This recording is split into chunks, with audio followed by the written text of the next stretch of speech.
Hello, Mr. Maxwell Alejandro Frost. We of the Florida Political Review, we're so happy to have you here for this exclusive Q&A. The first question we have is, of course, what inspired you to run for Congress? Yeah, well, I was actually asked by a group of friends and organizers to run for Congress last year.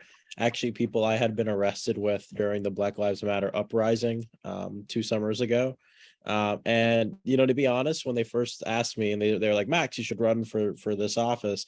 The first thing I said was, hell no. I was like, I'm not running for Congress. I'm okay. At the time I was a national organizing director at March for Our Lives, and I just was really focused on that work.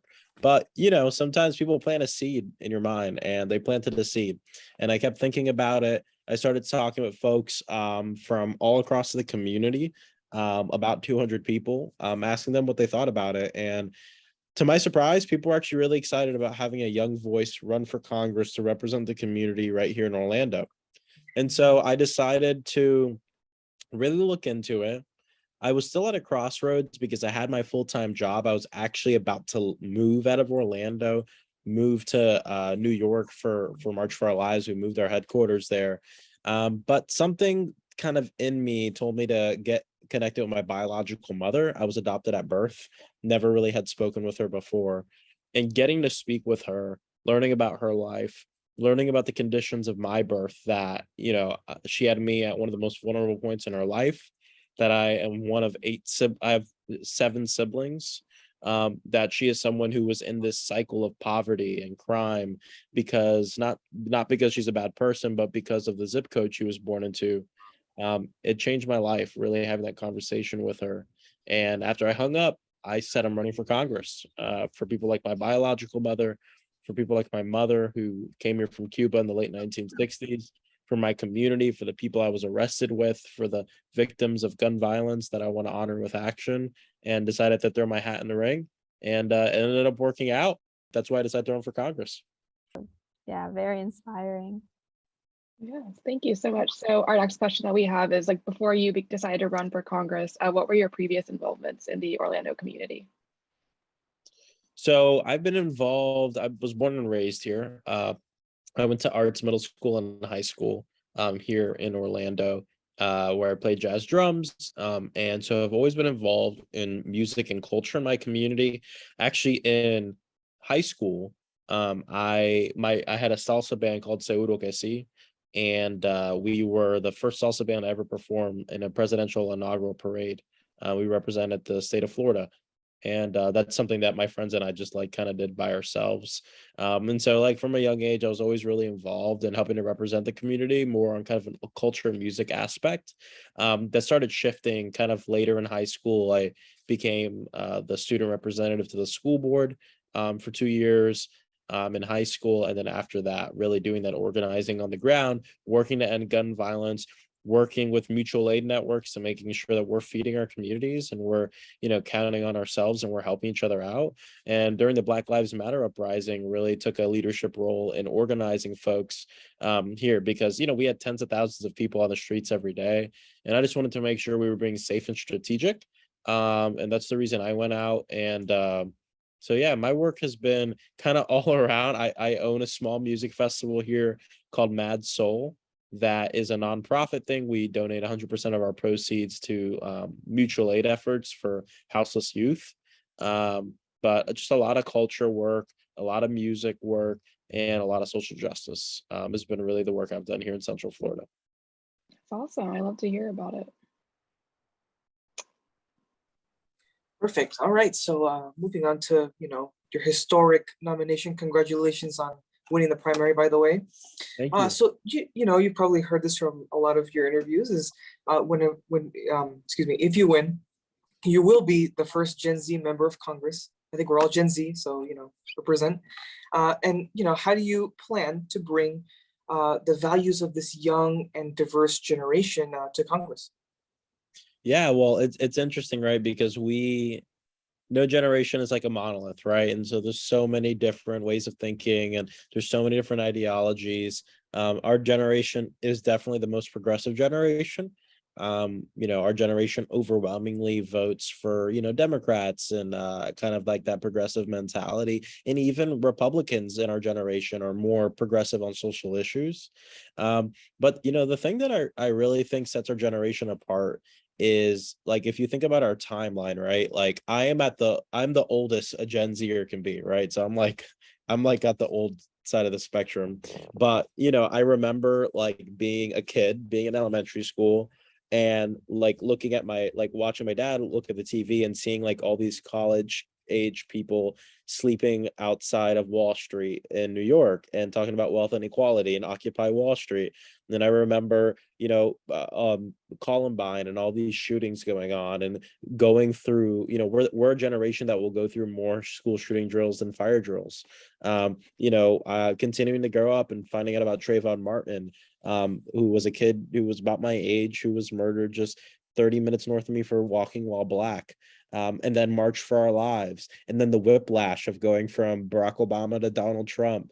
And I just feel like all of these different things have combined, and the existential climate crisis, which, obviously this week, for the first time in 100 years, a Category 4 hurricane is going to make landfall in Tampa Bay. So, for me, I think that our generation has just been through so much trauma, so much civil unrest, so much protests, so much turmoil, and it's all we've ever known. And we haven't really seen those points where our country has come together. Pivotal points in our country's history, whether it's post 9/11 or like landing on the moon or like things like that, where like if you talk to our parents or like people in future generations, those moments, I think our generation lacks it in a way. And so we're very much thinking about the fact that we wish we were born in a better world, and we're a little like pissed off that we're not in it right now. And it's like a righteous anger. And we are the most politically active generation that's alive right now, as far as like, being at this age. And we're just making our voices heard about it. And I think it's really exciting. The last thing I'll say is I really think our generation has a knack of naturally seeing the world through the eyes of the most vulnerable, and naturally thinking more about each other. So it's that whole notion that my success is your success is my success, and we're all part of this grand mosaic of humanity. We want everyone to do well, right? We want our friends to do well, we want our neighbors to do well. And for me, that's something that I think Gen Z, it's like we kind of almost inherently have that in the way that we think about things. And so when I go to Congress, I'm bringing the urgency of these issues, the urgency of the climate crisis, the urgency of gun violence, but also that knack of just being very accepting about like our love for humanity and each other. It should be rooted in politics and like the legislation that we pass.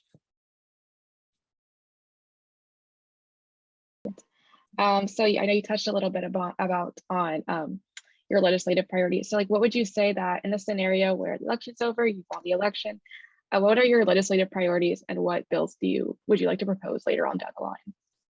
Yeah, so the four we launched with, which are really important to me, are number one, environmental justice, preventing the climate crisis. Obviously, we're here in Florida. This is ground zero for the climate crisis in the United States, in the mainland of the United States. And so we have like a vested interest in like future generations, but also like our survival, and ensuring that, we know the cost of not doing anything is far greater than the cost of taking bold action right now. So, there was a big climate bill, or a big bill that just passed, the Inflation Reduction Act, which had a lot of great climate provisions in it.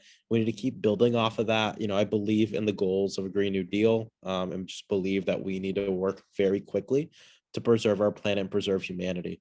Second one is ending gun violence. I'm a survivor of gun violence myself. Gun violence is what got me involved in this work because of Sandy Hook.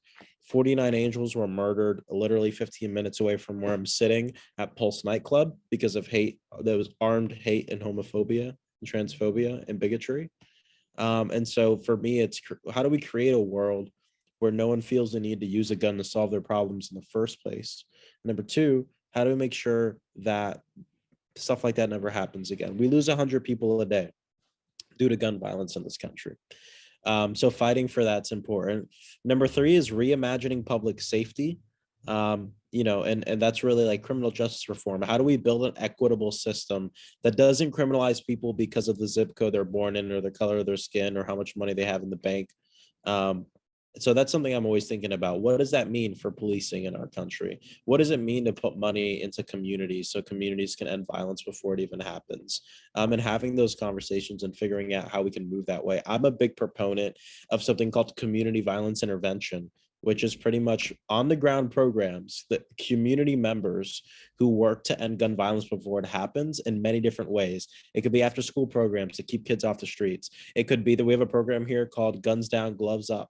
It takes kids and teaches them how to box, to get get out their emotions and anger sometimes.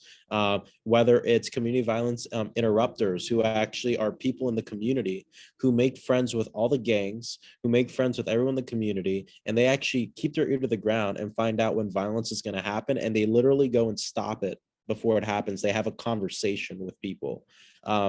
It's how do we not see prison as the end all be all for every problem, and how do we be proactive in changing people's lives before they get to that point? And putting money into that's really important to me. And believe it or not, President Biden has put the most money into that out of any president in the history of our country. Community violence intervention. The Congress just passed $5 billion for that.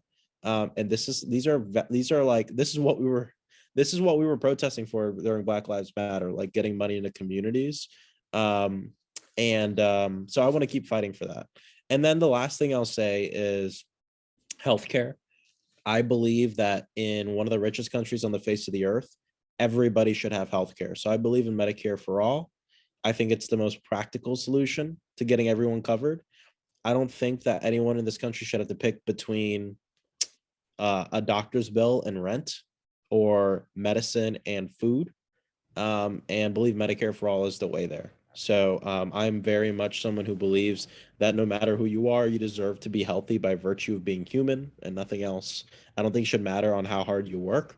I don't think it should matter on, if you work. I don't think there should be any kind of means testing on it. I think you just should deserve to be able to be healthy because you're here and we're in this together. And so those are the four issues I'm really excited to tackle in Congress. Another one that I didn't mention is music and arts education funding. I think is really important. Not just education, but arts. Like there's 5 million people who work in the arts, self-employed, who a lot of times don't have, they don't have benefits. They are freelancers, and these are the people who are really building up some of the most important parts of our culture, whether it's music festivals, music venues, concerts, TV shows, film, dance, all of that. So I really want to do everything I can to be an advocate for that industry. That is part of what makes life worth it. That is great. Thank you so much. Awesome. It was actually good hearing that about music and arts, because I was actually a high school band kid, so it's very appreciative. Oh, what'd you play? I played. I was drum major, but before that I played flute and oboe. But I preferred flute, so that was pretty cool. Oh, you're a drum major? Yeah, I used to be. Right. So used to the whole conducting and the white gloves. Yeah. I was also very involved in the arts too. I was an orchestra kid. I was very involved in the Central Florida arts community. What So school did you go to? Freedom High School, so literally a couple minutes away from the From Osceola, School of the That's Arts. my home zone school. I lived in Hunters Creek. I live in Hunters Creek. Oh, really? I live in Hunters Creek. Well, I don't live there now, but that's where I Yeah. grew up behind Me the Super too. Target. Yeah, Yeah. I Oh grew my like right behind the goodness. Super Target. Yeah, That that's where I is- grew up. That is amazing. Yeah, there you go. That's cool. We're about to segue into about maybe 2 to 3 platform related questions. You said a lot of very interesting policy ideas. Brandon, do you want to take it with the first one? Exactly. So well, just to also give like a preview about District 10. It's an Orlando Center district. Used to be represented by Congresswoman Mel Demings, and she's retired to run for Senate. But like most Florida districts, and actually a lot of people in Florida, are suffering through this affordability crisis. And this is what brings me to my next question: is District 10 residents are fighting enormous rates, rising costs of food, gas, due to inflation and the economy, and that's a core interest. So as a congresswoman, as a congressman, how do you plan on approaching this issue? Yeah, well, I mean, the issue of rising costs and stagnant wages is something that, we've been dealing with for generations, and there's a lot that needs to happen. I think in the more immediate, I mean, the good thing is gas prices have gone down, which I'm so thankful for personally, because I consistently drive Uber, and so it's helpful to have lower gas prices, and that's something I pay attention to. But there's a lot that needs to happen. I think first and foremost, we do need to crack down on corporate greed. When we were having these insane gas prices, folks were not noticing that at the same time, oil companies were having the record high profits.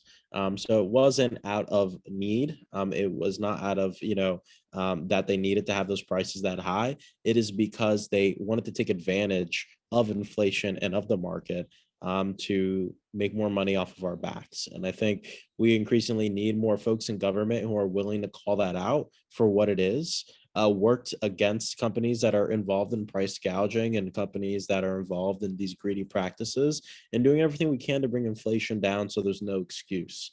There were a lot of industries that because they use inflation to bring up their prices when they didn't need to. And so there's that part of it. The other part of it is just ensuring that we as a government are doing everything we can to ensure people have their basic necessities met: healthcare, education. I believe housing is a human right, so I believe everyone should have a roof over their head. And I think when we do that and we ensure people have not just a survivable but a thrivable wage, that puts us in a better place to meet the mark, and so it's two parts. It's inflation, it's bringing down rising costs, but it's also making sure our wages are not stagnant. In general, Americans have not had a raise in generations, right? The federal minimum wage has been the same. And so there's a lot of work that we need to do there. The last thing I'll say is more on affordable housing and rising costs of rent. Right now, Central Florida is going through the worst affordable housing crisis in the entire country. It's in terms of per capita. I experienced this personally. I was living somewhere last year in Winter Park, and when they stopped the rent hike freeze, my rent went up like over 30%, and I couldn't afford it, so I had to move out. I couldn't find somewhere else to live. I didn't have enough money to move in. So I found myself being houseless for about a month, kind of just couch surfing, and it wasn't fun. It wasn't good. And there are so many families like that across the entire region that are going through the same thing. So I'm really excited about the rent stabilization bill that's going to be, or the Rent Stabilization Act that's going to be on the ballot this November for people in Orange County to vote to keep rent at where it's at.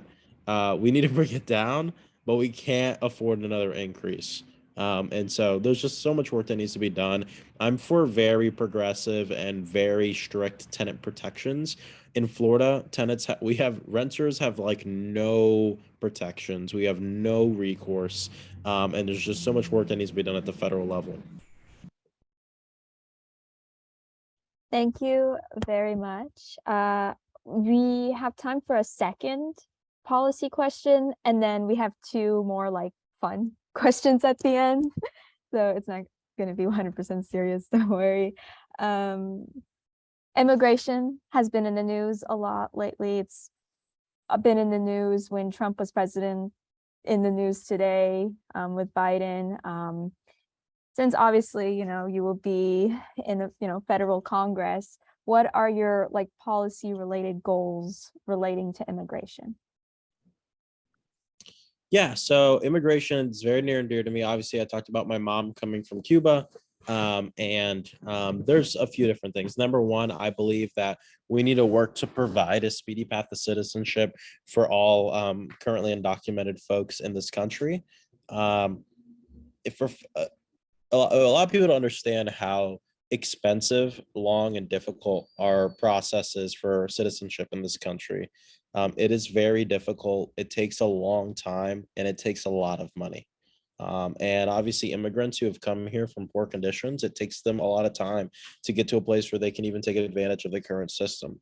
So I believe in bold immigration reform that provides a very speedy and inexpensive path to citizenship for all undocumented immigrants, and that we also work to ensure that the new generation of immigrants coming to our country are not susceptible to the same barriers that are currently going on for folks. The other thing too is we just need to elect people who see immigrants and see folks as humans, right? We hear a lot from Democrats and Republicans the word, you know, the word illegals, right? Calling people illegal, and I just inherently believe that no one is illegal. Regardless of how you found your way into our country, we should, you know, take in people with open arms. That's what this country was built on.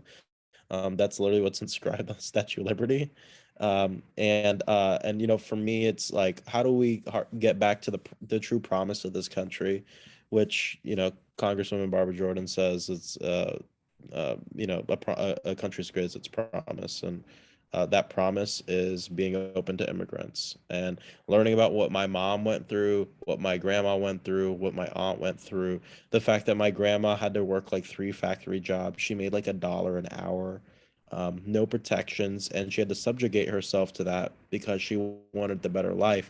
It's honorable because it's like, wow, my grandma's badass, but it's also sad, and it also shouldn't have happened. I wonder where she would be if money wasn't an object. And so that there's so much relating to immigrants, and a lot of it has to do with the system, but a lot of it has to do with the opportunities and resources they have upon arrival. Thank you very much. We also have just 2 more questions left. Yeah. You're not gonna predict this next one, for sure. So Kelly. Oh my gosh, yes. I'm being from Orlando myself. I know how horrible I-4 is. So you're wondering if you could tell us your worst story driving on I-4. Where'd you go to school? I went to Bishop Moore Catholic, but I'm from Oh. Dr. Phillips. Yeah. Okay, cool. Yeah. All right, let me think here. I live right by Bishop Moore right now. Oh, really? So you're like Oh. Winter Park area? I live in Okay. Fairview Shores. Oh, gotcha. Yeah. Oh, that's close. Yeah. Okay. Like my sister's dog, I take my sister's dog to get cut like right across the street from Bishop Moore. That's funny. Oh, Okay, my worst I-4 story. God. I mean, it's just the general traffic. It's horrible. You know what's funny? This isn't like a bad story, but when I was first learning how to drive, like you know, you can get your permit where you drive with someone. When I got my permit, the first time I ever drove on like a road was my mom and I and my sister. We went on like a college tour, my spring break, junior year of high school, and that's when I had my permit. And my mom had me drive. So like the first time I ever drove like anywhere was on I-4 for like, you know, and I was so scared and freaked out, and like I had so much anxiety. I'm glad she did it because now I feel like I'm a I-4 master. But I would say like my first time driving being on I-4 was definitely very scary. I remember there's like a minivan behind me that kept honking, but like because I was going slow, but all of the lanes around me were open. So he just wanted to mess with me. And yeah, so either way, aggressive drivers for sure. wow. That is terrifying. I am terrified of I-4 personally, but I'm glad at least you got a good experience out of it. You feel I mean, it's confident. one of the deadly, I think it's the second or third deadliest highway in the entire country. Oh Yeah. my gosh. Terrifying. Careful But out thank there. you. Yeah. Oh my gosh. And I know Maria has one more final question. Yes, well, that is a very horrifying experience. Wow. Actually, I would like Brandon to ask the final question. So, yeah, For take it sure. And okay, yeah. I'm also just, I am not from Central Florida. I kind of want to know a little bit more about I-4, but apparently I also saw this on social media, something about I-4 eyesore. Like there's just like this building just Yeah. right in the middle of nowhere on I-4. That was funny. I just found out about that. So yeah, but sorry, my question is, we mentioned earlier, this is a student political journal, and we, this is run by students, and we have a lot of, publications, articles coming out every once in a while. And I guess the general message is, what is your message to Florida students? Well, I'd say my message is, whatever you love to do and whatever makes you unique, or there's a way to implement that in the change you want to see in the world, right? I think all too often, like for instance, me hopefully being elected, I've done a lot of interviews where people are saying, you hope this inspires more young people to run for office. And yeah, of course I want more young people to run for office, but it's more than that, right? Like, it's about ensuring that the way our generation thinks, remember we're talking about seeing the world through the eyes of the most vulnerable, really caring about one another, having that mentality in every facet of our society is really important. So whether or not you go to be a journalist somewhere, or an editor somewhere, or clergy, or a teacher, or a professor, or the customer service manager at Publix, or the, whatever, right? Leadership positions in every facet of our society. I think it's important that young people are in those positions. And so I'd say, like, be a big advocate for yourself, take what makes you special and go out and show the world, and just make sure you always have that mentality in mind, because even though you might not be out in the street protesting, even though you might not be, doing the traditional way of like making change, I believe you are. I believe every artist is changing our world every day, because they're giving us an opportunity to imagine a different reality. And I think it's needed. So I think there's something special about every form of art, every job someone does. Obviously, we can always all do better, but be okay with like who you are and like live that to the fullest would be my message.